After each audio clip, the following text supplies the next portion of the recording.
No nos rendiremos, no, nunca. Puede que nos destruyan, pero si lo hacen, nos llevaremos un mundo con nosotros, un mundo en llamas. Adolf Hitler.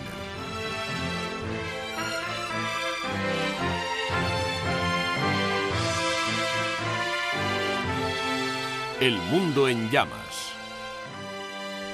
Occidente en guerra.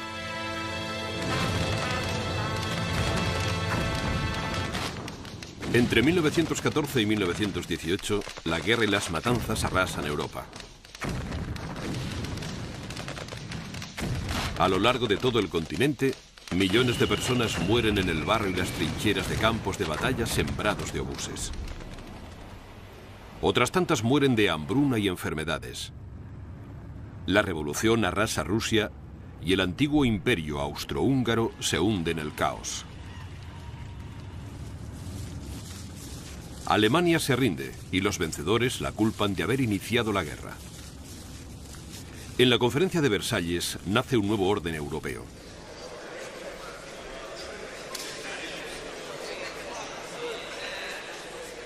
De las cenizas de los viejos imperios ruso y austrohúngaro nacen nuevas naciones-estado: Yugoslavia, Checoslovaquia, Hungría y Polonia.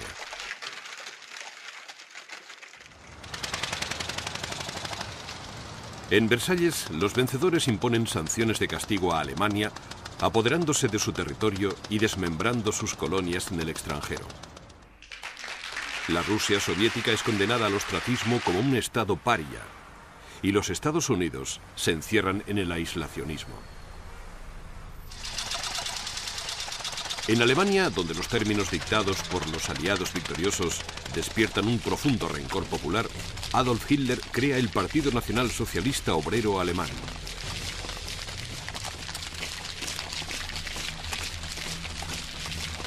Hitler es uno de los muchos veteranos de guerra desencantados y furiosos por la derrota y la humillación de Alemania en manos de sus enemigos.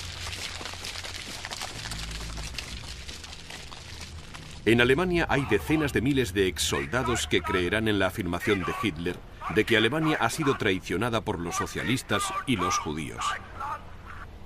Hitler se había alistado en 1914 y había luchado con el ejército alemán en el frente occidental, donde había ganado la Cruz de Hierro y había ascendido al rango de cabo. En 1919, con poca educación y ninguna perspectiva de trabajo, se mete en política.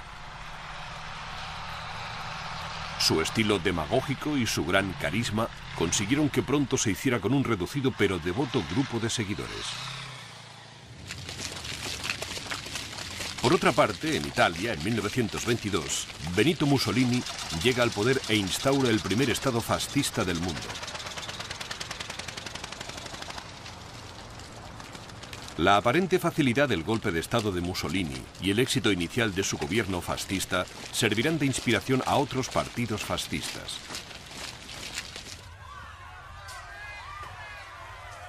El siguiente año, Hitler protagoniza un intento de golpe en Múnich, Alemania. El intento fracasa y Hitler ingresa en la prisión de Landsberg. Allí escribe Mein Kampf, su manifiesto político.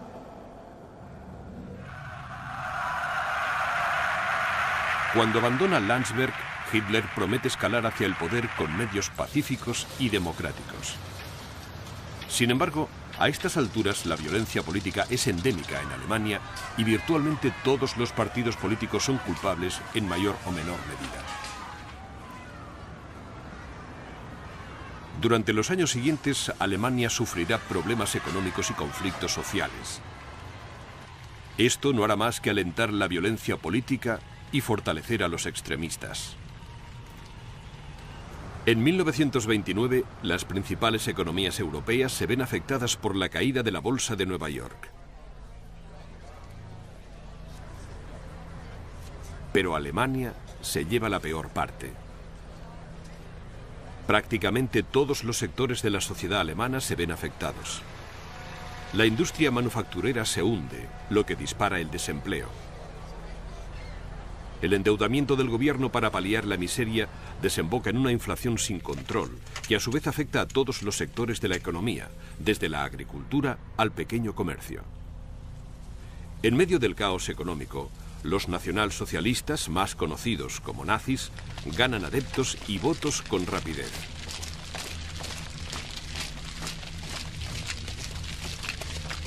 En 1932, Hitler se presenta como candidato a las elecciones presidenciales. Queda en segundo lugar, pero en las elecciones al Reichstag de este año, el partido nazi se convierte en el partido más grande.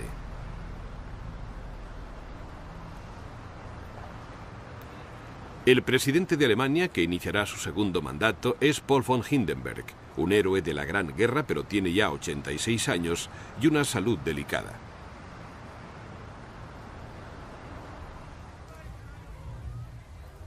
Durante el otoño e invierno de 1932, los principales partidos políticos se disputan el poder, mientras en las calles la violencia continúa.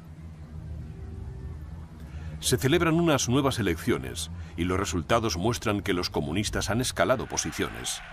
Esto precipita una alianza táctica de los partidos de derecha, y en enero de 1933, con un gobierno de coalición, Hitler se convierte en canciller de Alemania.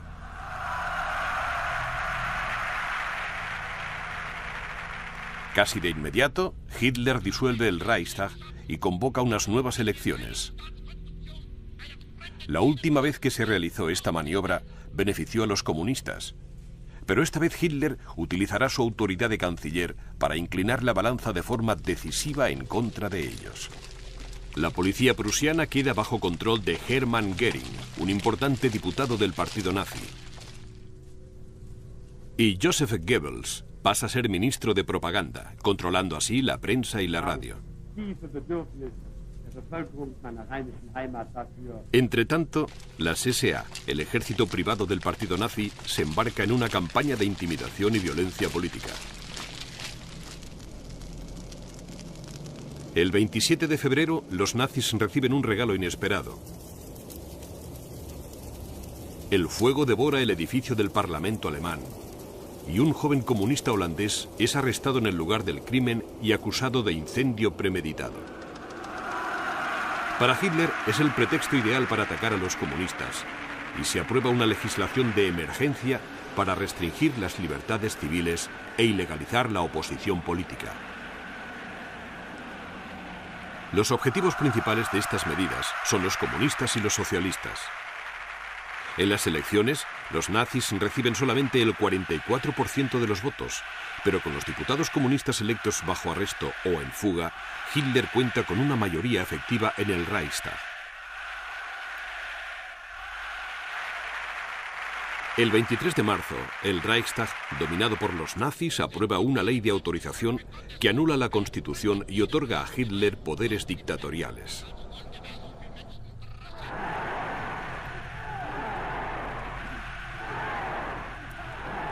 En el decurso de los siguientes 18 meses se prohíben el resto de partidos políticos de Alemania y se disuelven los sindicatos independientes. Miles de disidentes son asesinados o arrestados y confinados en el recién construido campo de concentración de Dachau.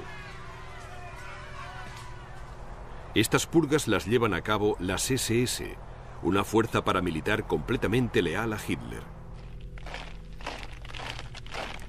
Bajo el mandato de Heinrich Himmler, las SS dominarán paulatinamente todos los órganos del Estado, incluida la policía, el poder judicial y el servicio de prisiones.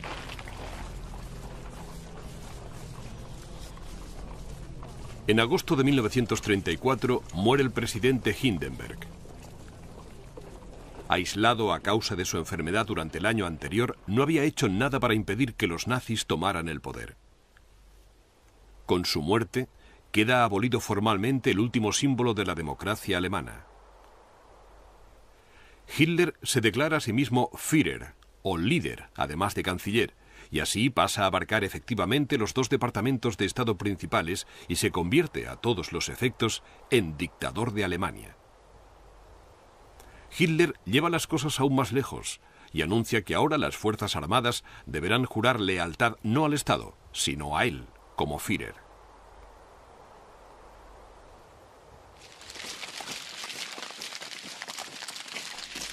En septiembre, Hitler celebra los logros del verano con un gran rally en Nuremberg. El tema del rally, que dura una semana entera, es el triunfo de la voluntad. Hitler utiliza el rally para demostrar la unidad del partido y del país, para presentar a nuevos funcionarios y líderes del partido y para confirmar su propia ascensión como gobernante supremo sobre todo lo que domina: el partido, el ejército, el pueblo y el Estado.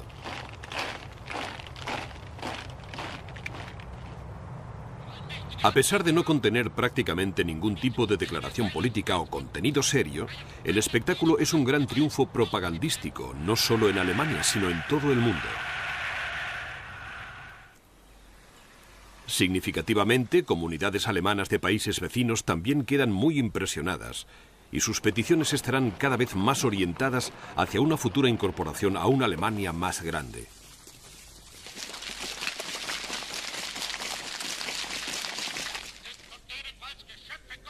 En 1935, Hitler introduce el servicio militar obligatorio y anuncia la existencia de las fuerzas aéreas alemanas. Este es un paso importante hacia la guerra, puesto que muchas de estas medidas representan un incumplimiento flagrante del Tratado de Versalles, pero las grandes potencias están demasiado ocupadas con sus propios problemas como para actuar coordinadamente. Francia e Italia lo reciben con hostilidad, pero no hacen nada. Gran Bretaña es más favorable al deseo de Alemania de una paridad militar e inicia una serie de conversaciones para limitar o evitar cualquier rivalidad futura. Norteamérica reacciona aprobando la ley de neutralidad e inicia así su periodo de aislacionismo más intenso. La Liga de las Naciones, la creadora y avaladora del Acuerdo de Versalles, es virtualmente incapaz de intervenir. Muy debilitada por el aislacionismo de Estados Unidos y la retirada de Japón y Alemania, la Liga recibe otro golpe en octubre cuando Italia invade Abisinia.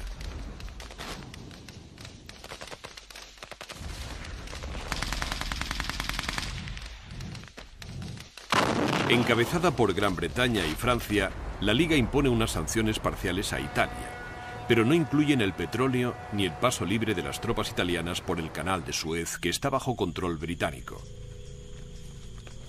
El conflicto armado en Abisinia dura poco más de 6 meses. El ejército abisinio, pobremente equipado, no es rival para una potencia europea moderna. Ante la artillería y los tanques italianos, los abisinios solo pueden aportar su valentía y sacrificio personal.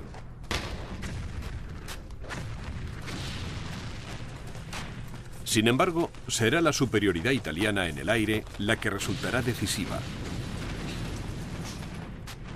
Contra los precarios medios de la infantería nativa, los italianos utilizan gas tóxico que esparcen ya sea mediante aviones volando bajo o mediante la artillería.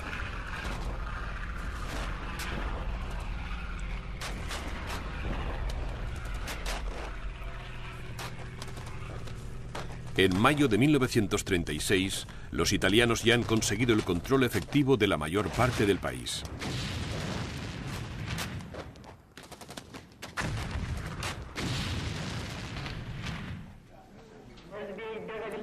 A pesar de la llamada del emperador abisinio Haile Selassie, el verano siguiente la Liga vota a favor del levantamiento de las sanciones, formalizándose así la anexión del país por parte de Italia.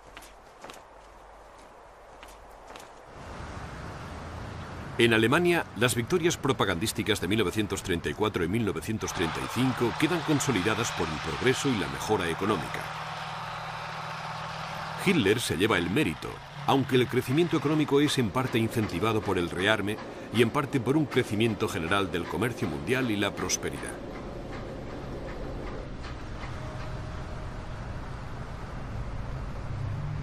La persecución de los judíos por parte de los nazis, que había sido intermitente y poco sistemática durante los años 20 y 30, ahora empieza a ser más extendida y más coordinada. A un nivel básico, esta persecución incluye un boicot de las tiendas y negocios judíos, reforzado por un clima de hostilidad antisemítica y violencia en masa, tolerado tanto por el Estado como por las autoridades policiales.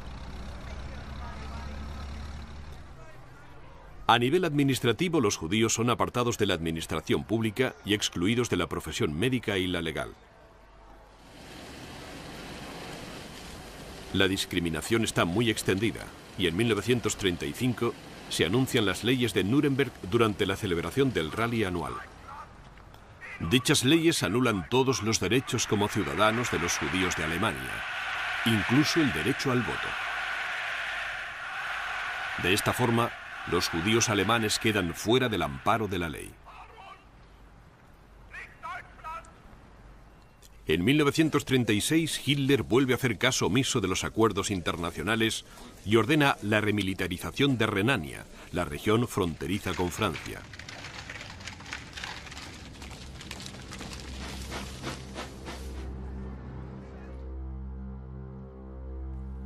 Como parte del Tratado de Versalles, firmado en 1919, Alemania tiene prohibido desplegar tropas y construir fortalezas al oeste del Rin y en 50 kilómetros de su orilla este. Esta zona desmilitarizada, que incluye las ciudades de Colonia, Düsseldorf y Bonn, está pensada para proteger a Francia de un ataque. Pero en Alemania se considera una humillación. El 7 de marzo de 1936, 2 divisiones alemanas marchan a la zona desmilitarizada, lo que supone un desafío directo al Tratado de Versalles.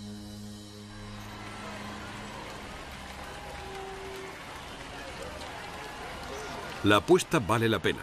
Francia, a pesar de ser militarmente más fuerte que Alemania, no emprende ninguna acción, y el éxito de la empresa no hace más que reforzar el prestigio de que goza Hitler entre los alemanes.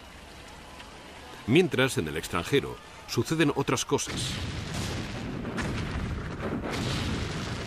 Cuando en España estalla la guerra civil, Hitler envía la Legión Cóndor para apoyar a las fuerzas fascistas comandadas por el general Franco.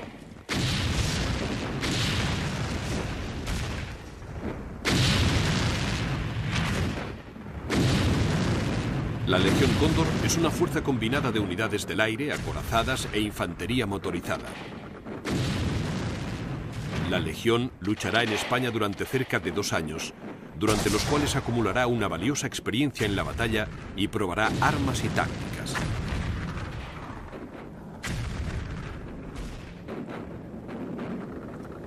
En abril de 1937, los bombarderos de la Legión Cóndor atacan la población de Guernica, matan a cientos de civiles e inician incendios incontrolables.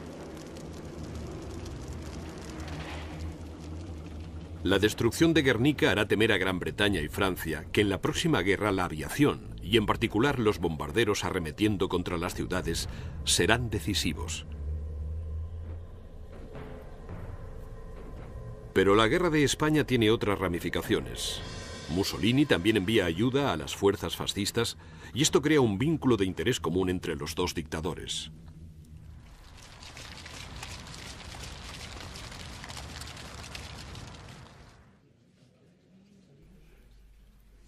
En noviembre de 1936, Alemania y Japón firman el pacto Anticomintern, aparentemente para detener la expansión del comunismo, pero dirigido principalmente contra la Rusia soviética.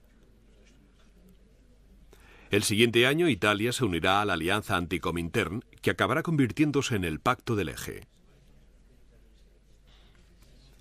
En 1937, Hitler abroga formalmente el Tratado de Versalles e informa en secreto a sus generales de que está preparando una guerra. Sus primeras víctimas serán Austria y Checoslovaquia. Austria está en crisis desde 1934, cuando los nazis austríacos asesinaron al canciller Dollfuss. Hitler envía muchas tropas a la frontera y amenaza con invadir Austria, y así obliga al gobierno austríaco a capitular y acceder al Anschluss, la unión de Austria y Alemania. El 12 de marzo de 1938, las tropas alemanas entran en Austria. No hay resistencia. La mayor parte de la población austríaca de habla alemana le recibe con los brazos abiertos y el día siguiente, Austria queda formalmente incorporada al Reich.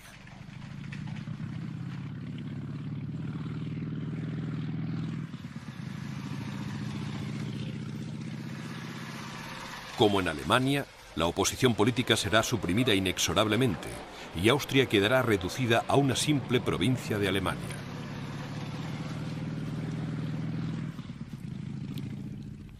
En septiembre, Hitler reclama el territorio de Checoslovaquia. En concreto, reclama que Sudetenland, de población predominantemente de habla alemana, pase a formar parte de Alemania.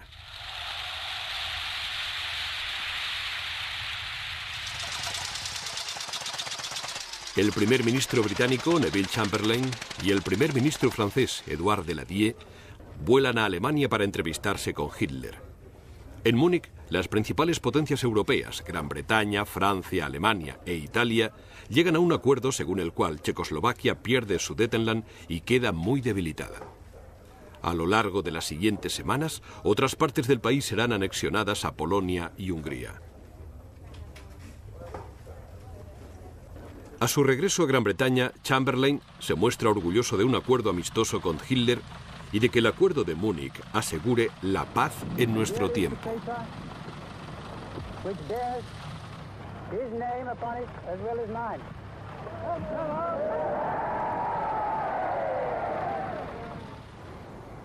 Sin embargo, su colega Winston Churchill declara que a Inglaterra le han dado a elegir entre la guerra y la vergüenza. Ha elegido la vergüenza y tendrá la guerra.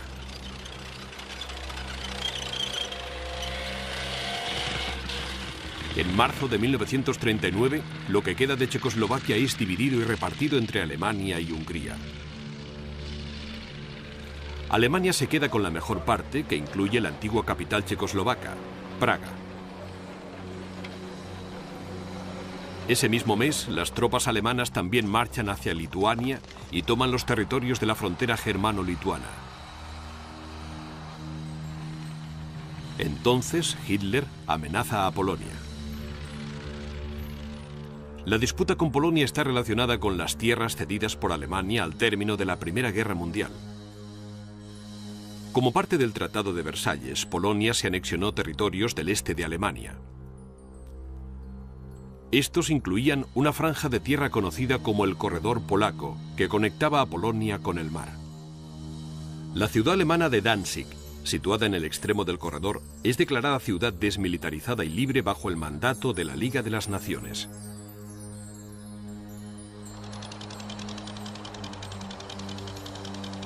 El Corredor Polaco y la peculiar situación de Danzig son una espina que Alemania tiene clavada, especialmente porque el corredor parte el país en dos. Puesto que la Liga de las Naciones ya no puede garantizar la seguridad de este emplazamiento, Gran Bretaña y Francia ofrecen apoyo militar a Polonia y prometen acudir en su ayuda en caso de guerra contra Alemania. Esto marca el fin de sus esfuerzos por apaciguar a Hitler y el comienzo de la frenética última fase de la carrera armamentística en tiempo de paz, la introducción del servicio militar obligatorio en Gran Bretaña y el igualmente inevitable avance hacia la guerra. En abril, Italia invade y se anexiona a Albania, y la garantía que Gran Bretaña y Francia dieron a Polonia se extiende rápidamente a Rumanía y Grecia. Estos dos países se encuentran bajo la amenaza del creciente poder del eje en Europa Central, y Grecia particularmente por el declarado deseo de Mussolini de crear un imperio mediterráneo.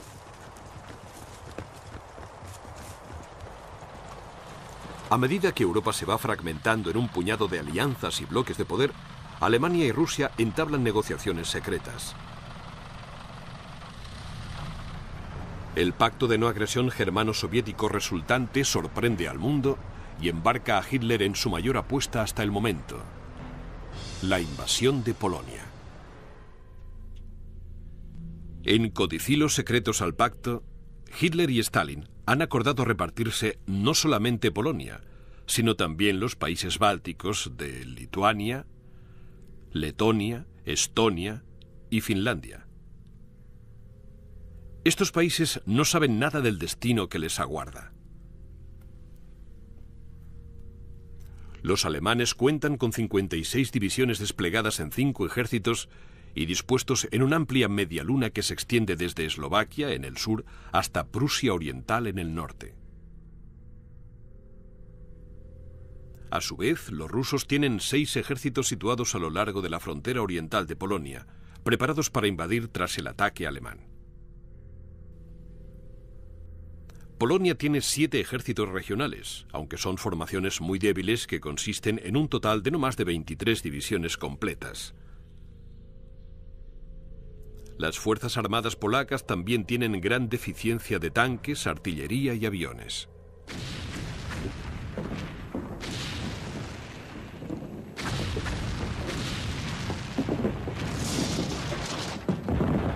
El 1 de septiembre de 1939, Hitler invade Polonia.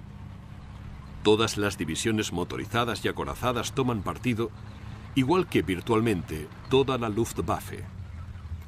La intención de Hitler es doblegar Polonia antes de que Gran Bretaña y Francia puedan reaccionar. Es la primera demostración de Blitzkrieg, o guerra relámpago.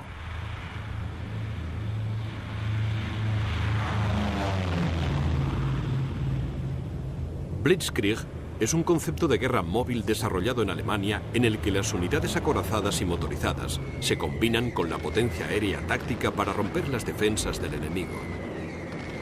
Esto crea confusión tras las líneas.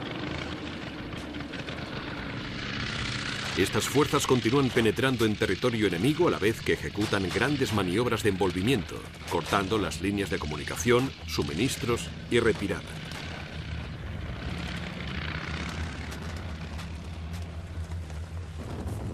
Entonces la infantería avanza y arrolla y elimina los focos de resistencia existentes.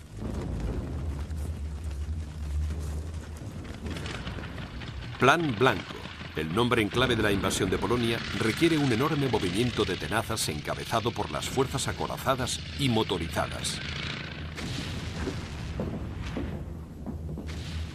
Atacando por el flanco norte y el flanco sur, los alemanes no tardan en atravesar la delgada línea polaca y situarse a la retaguardia de las principales posiciones polacas al oeste. El 3 de septiembre, cuando Gran Bretaña y Francia declaran la guerra a Alemania, la mayor parte del ejército polaco ya está a punto de ser completamente rodeado.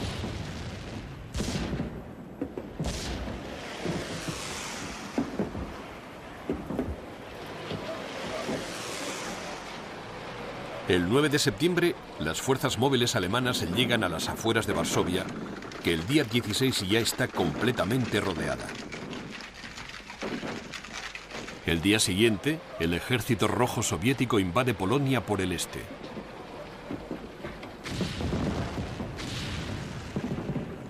En la frontera occidental de Alemania, hay enfrentamientos esporádicos cuando las patrullas francesas tantean las posiciones alemanas a las que se enfrentan. El hecho de que no haya ninguna acción ofensiva seria por parte de Francia es un regalo del cielo para Hitler, que solo tiene 10 divisiones poco resistentes en la frontera franco-alemana. Francia no tardará en perder la ventaja de la fuerza superior.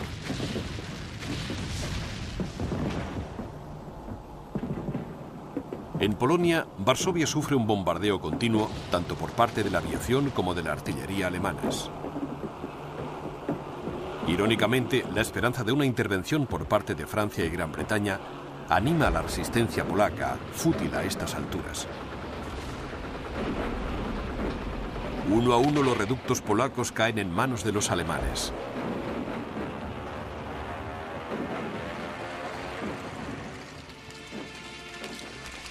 Finalmente, el 27 de diciembre, Varsovia capitula. Las calles y los edificios destrozados son testigos del abrumador poder de la Blitzkrieg alemana. De los cerca de 1 millón de polacos que caen prisioneros de los alemanes y de su aliado soviético, muchos miles morirán en cautividad. A los judíos polacos les aguarda una suerte aún peor. En un anticipo de la que será la política alemana en los territorios ocupados, los judíos polacos son apresados y confinados en guetos o en campos de concentración.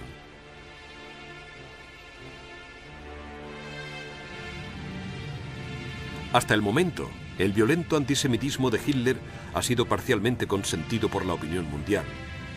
Pero bajo el amparo de la guerra, el dictador descargará su furia, no solo sobre los judíos de Polonia, sino también sobre los de Alemania, y cualquier otro país que conquiste. Esta política será conocida como la solución final. Heinrich Himmler se encargará de coordinarla y las SS la aplicarán con creciente fanatismo.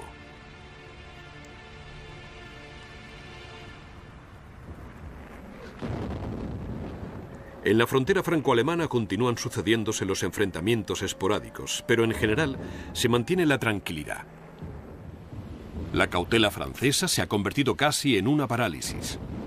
Mientras tanto, las fuerzas británicas se reúnen en la frontera franco-belga a la espera de que Alemania ataque principalmente a través de Bélgica, como ya hizo en la Primera Guerra Mundial.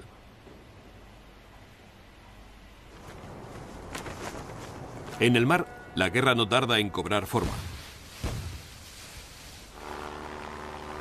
Las naves alemanas atacan a las aliadas por todo el Atlántico. Los submarinos controlan las rutas marítimas y atacan y hunden barcos mercantes solitarios con total impunidad.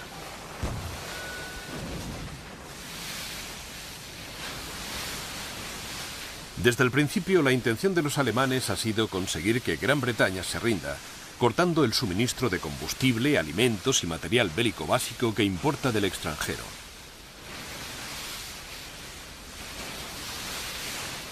La Marina Real establece un sistema de protección para los barcos, pero tiene demasiados pocos navíos de guerra y demasiados compromisos en el extranjero como para poder ofrecer algo más que una seguridad insuficiente.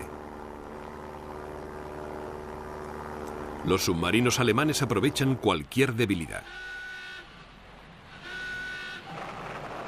Este conflicto seguirá desarrollándose con creciente crueldad durante los 5 años siguientes.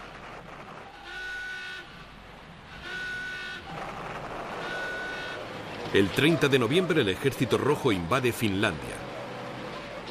El pretexto soviético es inicialmente una cuestión de seguridad.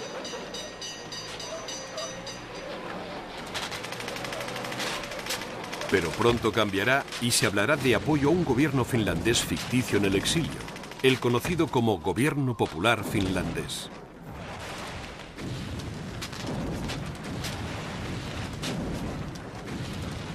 Los rusos atacan en un frente amplio.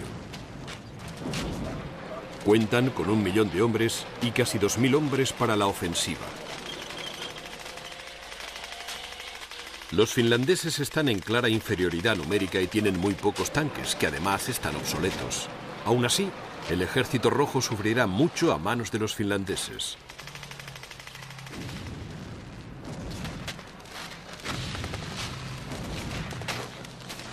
En 1937, Stalin había lanzado a su policía secreta contra el Ejército Rojo y durante la subsiguiente purga se arrestó a cerca de 35.000 oficiales, muchos de los cuales fueron ajuiciados. Prácticamente todos los altos mandos desaparecen y los hombres y oficiales que han sobrevivido están asustados y desmoralizados. Además, no están preparados para una guerra en el invierno de Finlandia.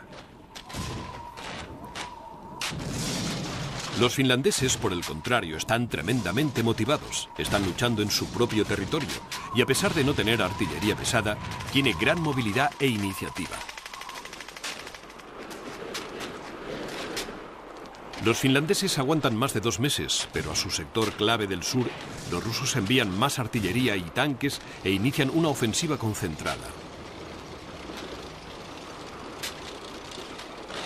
En este sector, el Ejército Rojo supera numéricamente a los finlandeses en una proporción de 14-1, y los finlandeses no tardan en retroceder.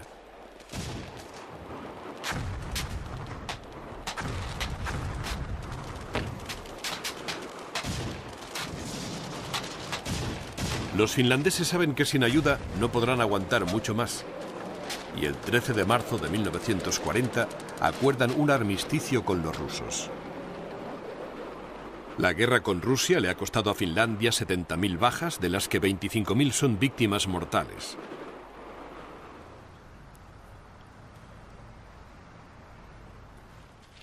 El prestigio de Rusia, sin embargo, ha recibido un importante golpe. Las bajas rusas ascienden a cientos de miles.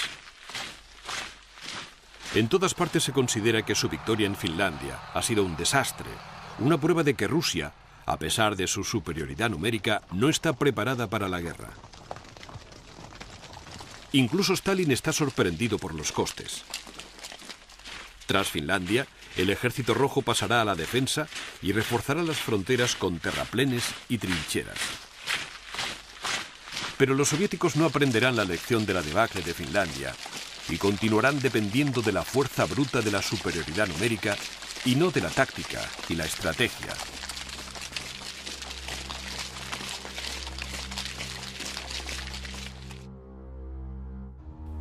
La rendición de Finlandia convierte a Noruega y a Suecia en el centro de atención. El mineral de hierro sueco, esencial para la empresa bélica alemana, es transportado a Narvik, en la costa noruega, y llevado hacia el sur por cargueros alemanes que bordean la costa. La Marina Real, violando la neutralidad de Noruega, instala minas e intercepta naves que navegan por aguas noruegas. Los británicos incluso preparan la invasión de Noruega. Al conocer las intenciones de los británicos, Hitler ordena un ataque preventivo contra Noruega y Dinamarca. El 9 de abril, 2 divisiones de tropas alemanas cruzan la frontera de Dinamarca. No encuentran prácticamente ninguna resistencia. Sabiendo que la derrota es inevitable, los daneses se rinden para evitar que se pierdan vidas inútilmente. La campaña se completa en menos de 24 horas. Noruega, sin embargo, es una empresa más arriesgada. A diferencia de Dinamarca, que comparte una frontera con Alemania, Noruega solo puede ser atacada por mar y por aire. Prácticamente toda la flota de superficie alemana al completo se embarca en el ataque a Noruega y muchos de los barcos de guerra se utilizan para el transporte de tropas. Un elemento clave del plan es el intenso uso de las fuerzas aerotransportadas. Mientras los barcos de guerra y transporte se acercan a las costas de Noruega, los paracaidistas alemanes toman rápidamente el control de campos de aviación clave en Oslo y Stavanger. La captura de estos campos de aviación permitirá la llegada de más tropas y provisiones desde el aire y proporcionará inestimables posiciones de avance para los bombarderos y los cazas alemanes.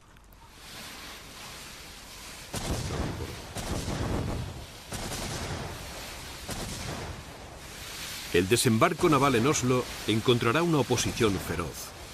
Y también habrá enfrentamientos en Bergen, pero en el resto del país los alemanes encuentran poca resistencia. Los noruegos no están avisados del ataque y en muchos lugares les coge totalmente por sorpresa.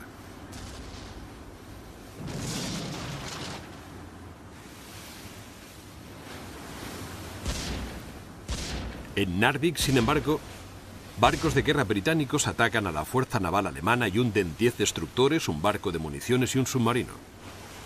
Los británicos continúan con sus triunfos desembarcando a las afueras de Narvik y una fuerza mixta franco-británica desembarca cerca de Trondheim.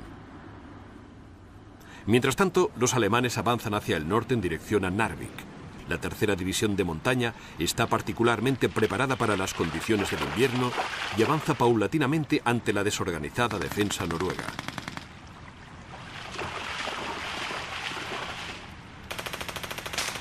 A las afueras de Trondheim, los alemanes contraatacan a los británicos y a los franceses. Estos ataques reciben el apoyo de la Luftwaffe, que despegan de campos de aviación noruegos capturados. A medida que la presión en el sur aumenta, los británicos y los alemanes concentran sus esfuerzos en la zona de Narvik y refuerzan las tropas en esta zona, reembarcando las que tenían en Trondheim. A principios de mayo todo el sur de Noruega está en manos alemanas y sus tropas de montaña avanzan inexorablemente hacia Narvik.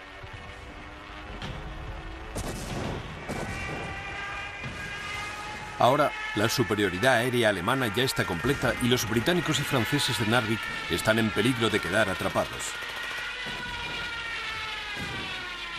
Desde el punto de vista británico, la campaña está perdida y se empieza a pedir la dimisión del primer ministro Neville Chamberlain. La crisis se resuelve el 10 de mayo, cuando Chamberlain dimite y es sucedido por Winston Churchill.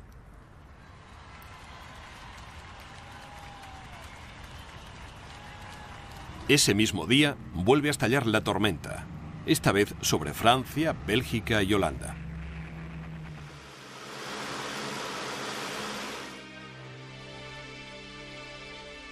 El plan de ataque alemán, conocido como Plan Amarillo, implica entrar en Holanda y Bélgica dirigidos por el Grupo B del ejército alemán. El Grupo B está formado por los ejércitos sexto y 18º. Será respaldado por ataques esporádicos a la línea Maginot del Grupo C, formado por los ejércitos primero y séptimo. De todas formas, esto es secundario. La ofensiva principal se realizará por las Ardenas, una región montañosa y cubierta de frondosa vegetación. El Grupo A alemán, formado por los ejércitos cuarto, 12º y 16º, llevará a cabo la operación. El Grupo A incluye gran parte de las divisiones blindada y motorizada de la Wehrmacht, y el objetivo de la ofensiva es dividir el frente aliado y situarse en su retaguardia con una blitzkrieg clásica. Por otra parte, el plan francés se basa en asunciones totalmente falsas. Consideran que la línea Maginot, cuyos costes de construcción habían sido enormes, es absolutamente inexpugnable y creen que las Ardenas, en el sur de Bélgica, es absolutamente infranqueable. Naturalmente, en estos sectores no hay muchas guarniciones.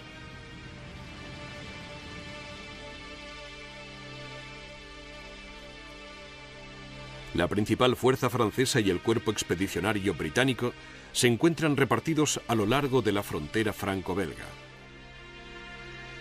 Aunque Bélgica es neutral, se da por supuesto que será atacada y que la ofensiva alemana será idéntica a la de 1914, un ataque al norte de Francia a través de Bélgica.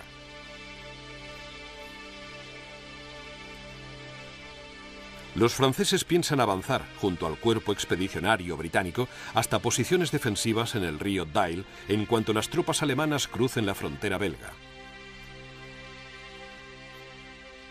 Allí esperan librar una batalla defensiva estática parecida a las batallas que libraron en la Primera Guerra Mundial.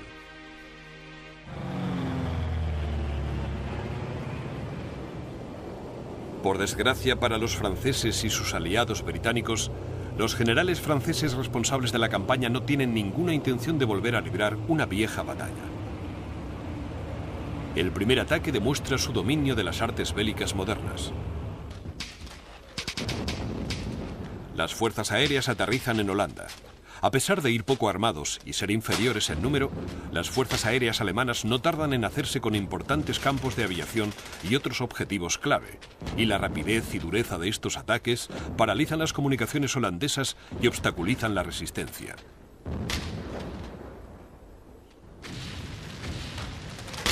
En Bélgica, otras unidades del aire toman la importante fortaleza estratégica de Ebenemael. Esta fortaleza es la clave de la estrategia defensiva belga y domina los pasos del Canal Alberto.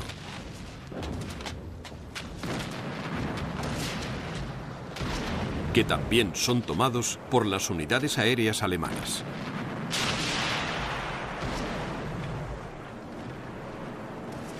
Las fuerzas motorizadas alemanas avanzan a gran velocidad y cruzan la frontera seguidas de la infantería. Mientras holandeses y belgas retroceden sin ningún tipo de orden, británicos y franceses avanzan por el sur de Bélgica hasta la línea del Dyle.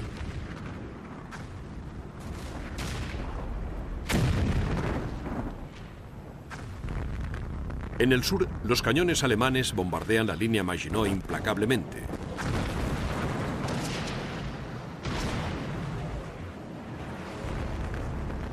Pero es en el corazón del frente donde se está gestando el ataque principal. 7 divisiones motorizadas empiezan a desplazarse por los arbolados desfiladeros de las Ardenas. El 13 de mayo, las divisiones motorizadas y su infantería motorizada llegan al Maus en Sedan y Dinant. Los bombarderos se lanzan en picado sobre la defensa francesa,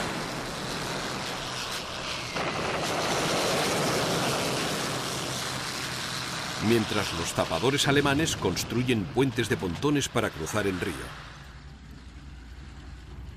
En un plazo de 24 horas pueden cruzarlo sin peligro, y las divisiones acorazadas alemanas empiezan a cruzar los llanos del norte de Francia. El día 15 Holanda se rinde y británicos, franceses y belgas empiezan a retroceder desde la línea del Dyle. En el centro, el frente francés está al borde del colapso absoluto. Las divisiones acorazadas alemanas están avanzando prácticamente sin resistencia. Han arrasado secciones enteras del frente y el segundo y noveno ejércitos franceses se baten precipitadamente en retirada. En el aire, la superioridad alemana es arrolladora. Sus cazas y sus bombarderos cruzan el norte de Francia, haciendo estragos y sembrando la confusión.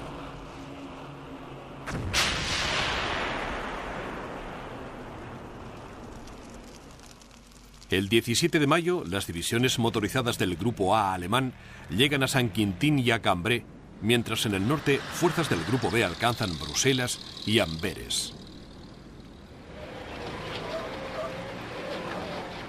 El 20 de mayo, las fuerzas motorizadas llegan a Abbeville, en la costa de Francia, cortando el paso a las tropas aliadas hacia el norte y amenazando con cerrar la línea de este a oeste.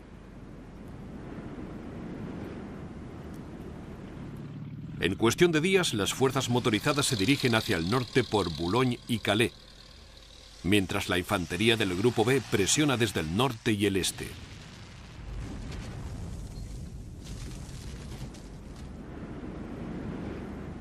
Británicos, belgas y franceses que quedan atrapados son obligados a retroceder lentamente a una pequeña zona en la que se encuentra la ciudad costera de Dunkerque.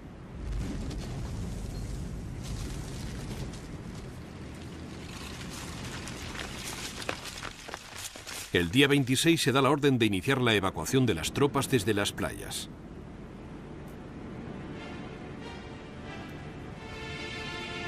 Durante los siguientes 8 días, una armada de pequeños botes recogerá a las tropas de las playas de Dunkerque y las llevará a grandes embarcaciones cercanas. Todas las embarcaciones útiles del sureste de Inglaterra se suman a la acción, en muchos casos capitaneadas por voluntarios civiles.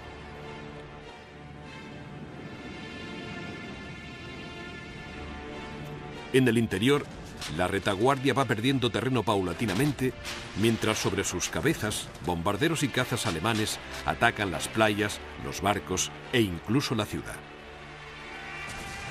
En la evacuación de Dunkerque se consigue rescatar a 340.000 hombres, más de un tercio de los cuales son franceses. A pesar de que se ha perdido la mayor parte de sus armas y su artillería pesada, los soldados británicos rescatados representan la mayor parte del ejército profesional británico, sin el cual Gran Bretaña quedaría indefensa. El 8 de junio, las últimas fuerzas británicas son evacuadas de Narvik, en Noruega. La ocupación alemana del resto del país hace que su posición sea insostenible. A pesar de todo, los británicos en Noruega han luchado con determinación y valor, aguantando más que sus camaradas en Francia.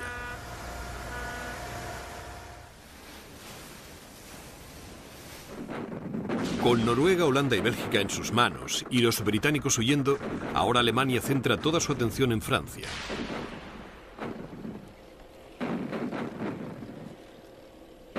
El frente francés ya está sumido en el caos. La línea de defensa creada precipitadamente en Somme se ha roto y los alemanes toman la ciudad de Rouen junto al río Sena. Sin reservas estratégicas para cubrir los vacíos, los franceses empiezan a caer por todo el frente. El 10 de junio, dando por sentado que la guerra ya ha terminado y ansioso por recoger los restos, Mussolini declara la guerra a Gran Bretaña y a Francia.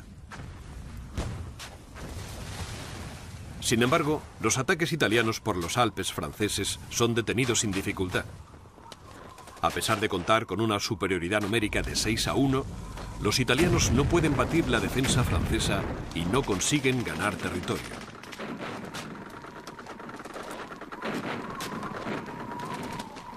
Mientras tanto, los alemanes lo asolan todo por donde pasan. Los ataques a la línea Maginot, que originariamente eran una táctica de distracción, empiezan a dar resultados a medida que la moral de los franceses se derrumba. París cae el día 14 y las fuerzas motorizadas cruzan el este de Francia hacia la frontera con Suiza. La infantería alemana cruza el Sena y marcha hacia el centro de Francia. El 17 de junio, las unidades motorizadas llegan a Pontarlier, cerca de la frontera suiza, aislando a las fuerzas francesas que defienden la línea Maginot. Otras fuerzas alemanas siguen avanzando prácticamente sin resistencia en Bretaña, Normandía y el Loira. Ese mismo día, Francia pide un armisticio. La negociación del armisticio se lleva a cabo en Compiègne el 21 de junio. Se ha elegido este lugar para infligir la máxima humillación a los franceses y vengar la derrota alemana de la Primera Guerra Mundial. Compiègne fue donde el mariscal francés Ferdinand Foch aceptó la rendición de Alemania en 1918. Y el mismo vagón de tren en el que se llevó a cabo la rendición se sacó de un museo para celebrar las negociaciones del armisticio.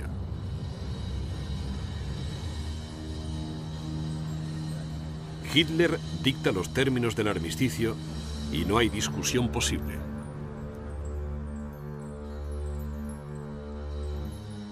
Los alemanes ocuparán gran parte de Francia, abarcando todo el norte y el oeste, incluidos París y toda la costa atlántica. En el sureste se creará una región semiautónoma que quedará bajo administración francesa. Se gestionará desde la ciudad de Vichy y su existencia dependerá de su sumisión a Alemania y su cooperación continuada.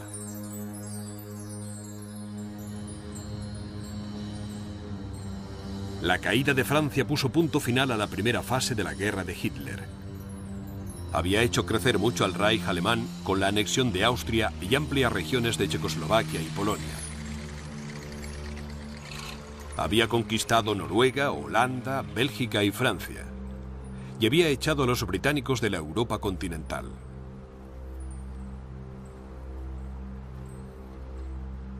Su aliado, Mussolini, había tomado Abisinia y Albania.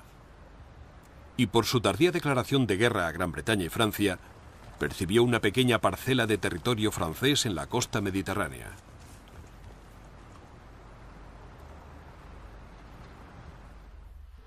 Solamente Gran Bretaña seguía siendo desafiante, y Hitler estaba convencido de que no tardaría en estar de acuerdo con él.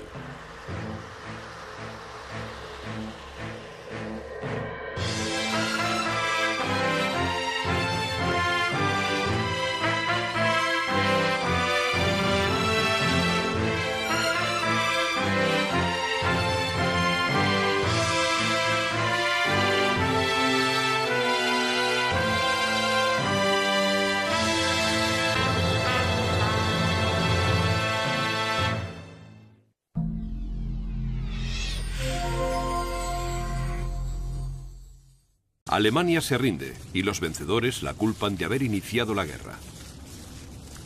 En la conferencia de Versalles nace un nuevo orden europeo.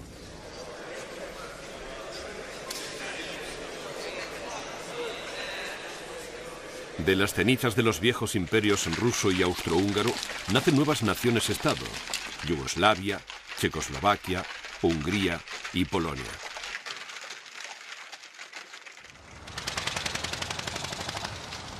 En Versalles, los vencedores imponen sanciones de castigo a Alemania, apoderándose de su territorio y desmembrando sus colonias en el extranjero. La Rusia soviética es condenada al ostracismo como un estado paria, y los Estados Unidos se encierran en el aislacionismo. En Alemania, donde los términos dictados por los aliados victoriosos despiertan un profundo rencor popular, Adolf Hitler crea el Partido Nacional Socialista Obrero Alemán.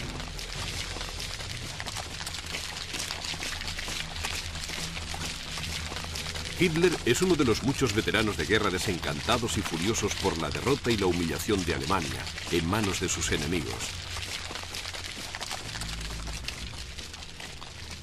En Alemania hay decenas de miles de exsoldados que creerán en la afirmación. Se presenta como candidato a las elecciones presidenciales. Queda en segundo lugar, pero en las elecciones al Reichstag de este año, el partido nazi se convierte en el partido más grande.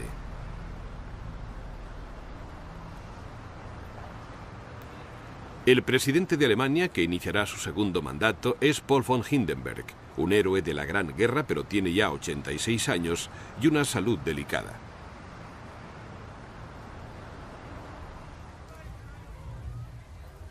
Durante el otoño e invierno de 1932, los principales partidos políticos se disputan el poder, mientras en las calles la violencia continúa. Se celebran unas nuevas elecciones y los resultados muestran que los comunistas han escalado posiciones. Esto precipita una alianza táctica de los partidos de derecha y en enero de 1933, con un gobierno de coalición, Hitler se convierte en canciller de Alemania.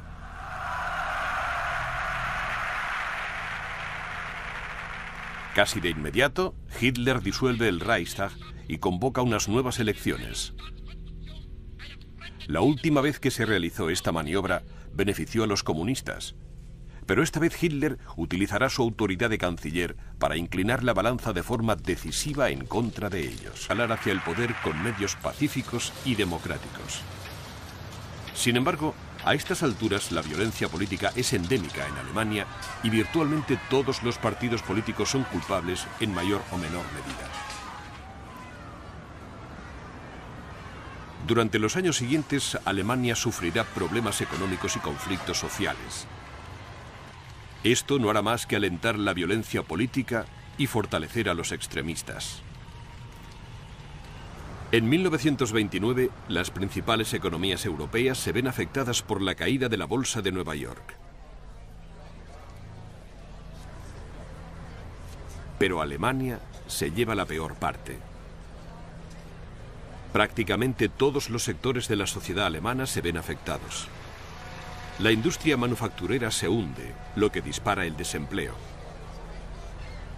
El endeudamiento del gobierno para paliar la miseria desemboca en una inflación sin control, que a su vez afecta a todos los sectores de la economía, desde la agricultura al pequeño comercio. En medio del caos económico, los nacionalsocialistas, más conocidos como nazis, ganan adeptos y votos con rapidez.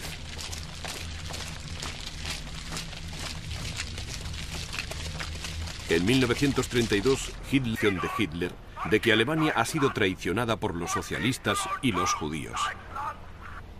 Hitler se había alistado en 1914 y había luchado con el ejército alemán en el frente occidental, donde había ganado la Cruz de Hierro y había ascendido al rango de cabo. En 1919, con poca educación y ninguna perspectiva de trabajo, se mete en política. Su estilo demagógico y su gran carisma consiguieron que pronto se hiciera con un reducido pero devoto grupo de seguidores. Por otra parte, en Italia, en 1922, Benito Mussolini llega al poder e instaura el primer estado fascista del mundo. La aparente facilidad del golpe de estado de Mussolini y el éxito inicial de su gobierno fascista servirán de inspiración a otros partidos fascistas.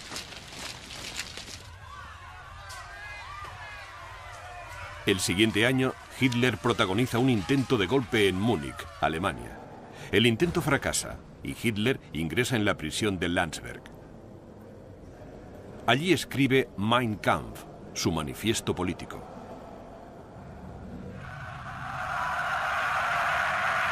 Cuando abandona Landsberg, Hitler promete escapar.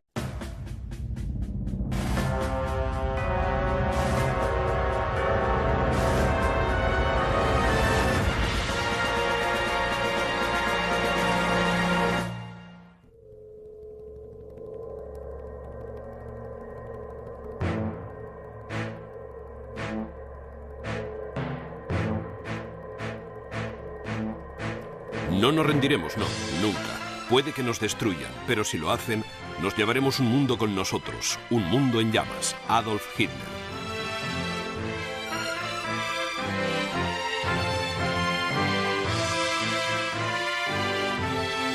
El mundo en llamas. Occidente en guerra.